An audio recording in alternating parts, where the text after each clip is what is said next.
Paleontologia. O cara que mexe com fóssil, então, é o paleontólogo. O arqueólogo eu faço é o Indiana Jones. Exatamente. Indiana Jones e Jurassic Park. É a maneira mais fácil de entender. Tem algumas técnicas que são parecidas. Por exemplo, estratigrafia. A gente olha, só que eu não trabalho, por exemplo, com o período cenozoico, mesozoico, paleozoico. Eu trabalho mais com o período do bronze, idade do ferro, período persa, grego, romano, bizantino e assim vai. Quando tinha civilização, né? Exatamente. Da invenção da escrita para cá é mais a minha praia. Pode da crer. invenção da escrita para trás... O que veio antes? Ser pastor ou ser arqueólogo? Por que parece, foi ser pastor. Foi um lance Não, até né? Na muito verdade, legal. não é muito... Foi o que eu imaginei. É, porque olha que interessante. Quando eu fiz o meu primeiro doutorado, foi em teologia. E ao mesmo tempo que eu fazia o doutorado em teologia em grego do Novo Testamento, eu fazia a faculdade de filosofia. Foi aí que eu tive a oportunidade de ser aluno do Pondé. Entendi. Lá no Centro Universitário Assunção, e a PUC também era ligada lá. Então eu fazia o doutorado à tarde e a faculdade de manhã, e 2 dias da semana eu voltava para Engenheiro Coelho para dar aula. Aí eu fiz... Aí quando você faz o programa de doutorado, na época da tese, você tem o major e o minor. Você tem uma área de concentração maior e uma menor. A minha maior era grego do Novo Testamento. A menor, eu escolhi arqueologia bíblica, mas por uma única razão. Eu falei, vai ser a minha única oportunidade de conhecer a Terra Santa. Aí eu fui para lá. Cara, quando eu cheguei lá, que eu vi a arqueologia, eu me apaixonei tanto pelo negócio. Aí escavei em Shahar Golan. E fiquei muito empolgado com a coisa. Aí comecei a fazer outras escavações, fui escavando, aí fiz um curso pela Universidade Hebraica.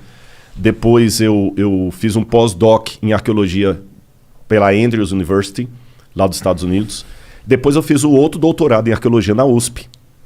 E foi muito bacana. A primeira vez que eu fui para Jerusalém, quando eu estava voltando, eu lembro que tem uma frase que os judeus falam muito, que vem desde a época do cativeiro babilônico, Lashana Rabaa ve Yerushalayim, ano que vem Jerusalém. O cara falou, você vai voltar aqui? Eu falei, nunca. Porque voltar lá... Então eu falei, Cara, 1998. ano que vem Jerusalém, é aquilo tudo? Lashana, ano, né? Lashana Rabaa, ano que vem, e Yerushalayim, Jerusalém.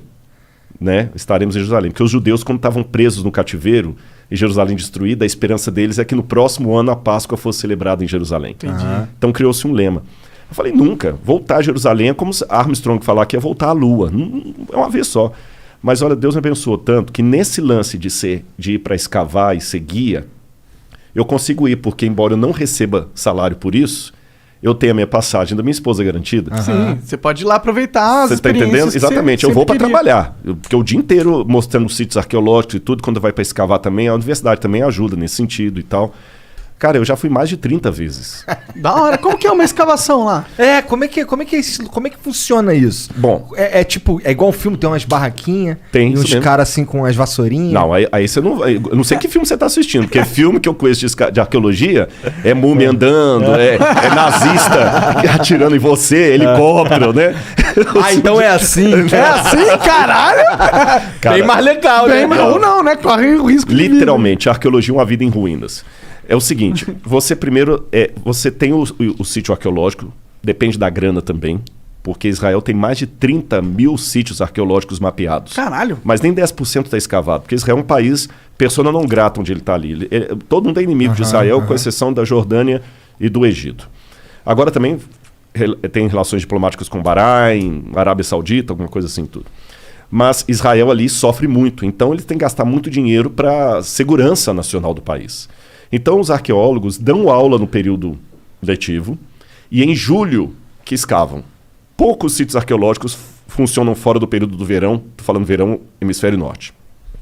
Então você tem as quadrículas, e como é que você descobre que ali é um sítio arqueológico, por exemplo? Tem várias maneiras. Acidentalmente, a Vênus de Milo, por exemplo, foi encontrada porque o cara estava arando a fazenda dele e encontrou a Vênus de Milo.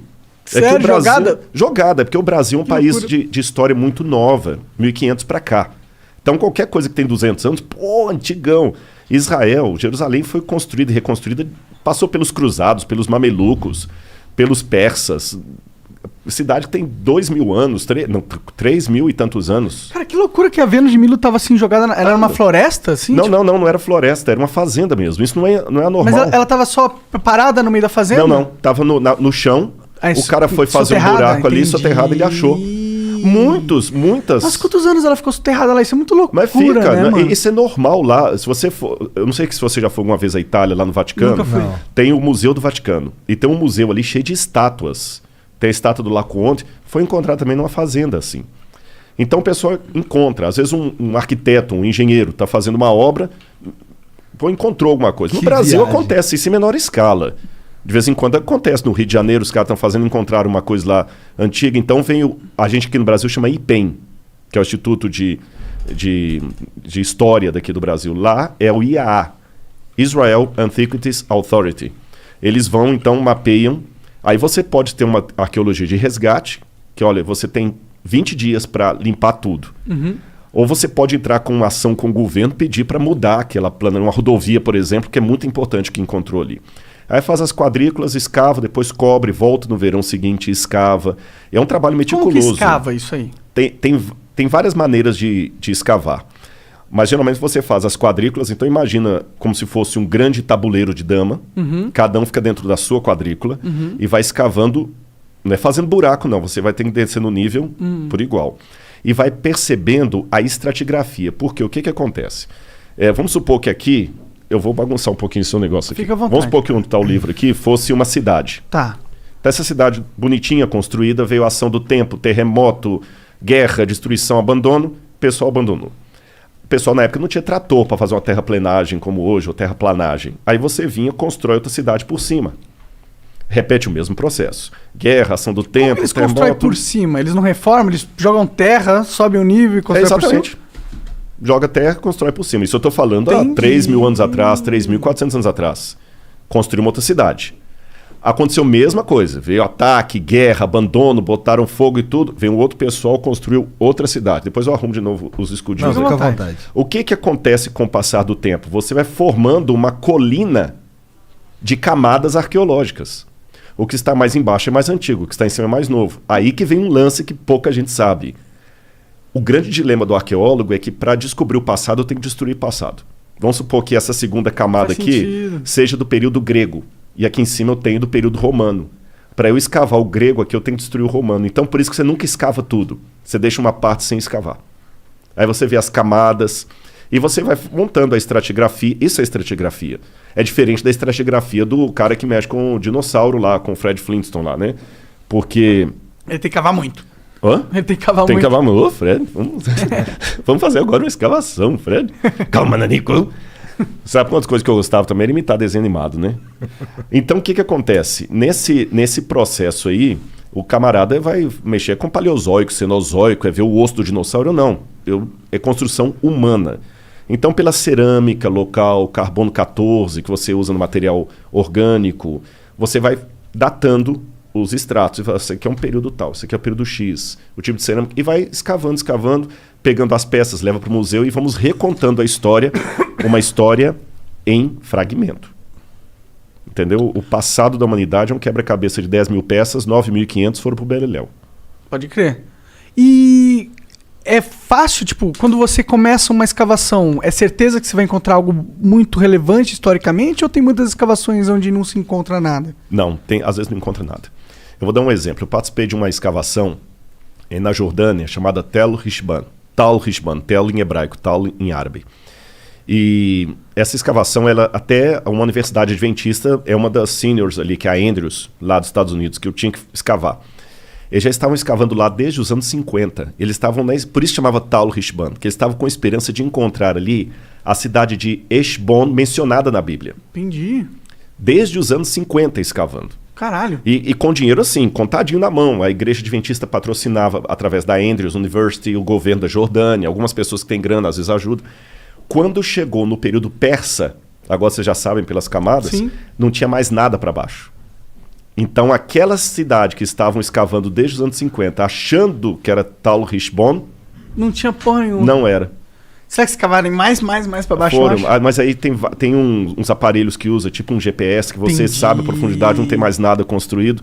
Então acontece. Entendi. Aquela cidade não sabemos qual é, mas a Rishban da Bíblia não era. Teve um grupo de pessoas que gastaram a vida inteira pra achar essa porra e não acharam, mano. É.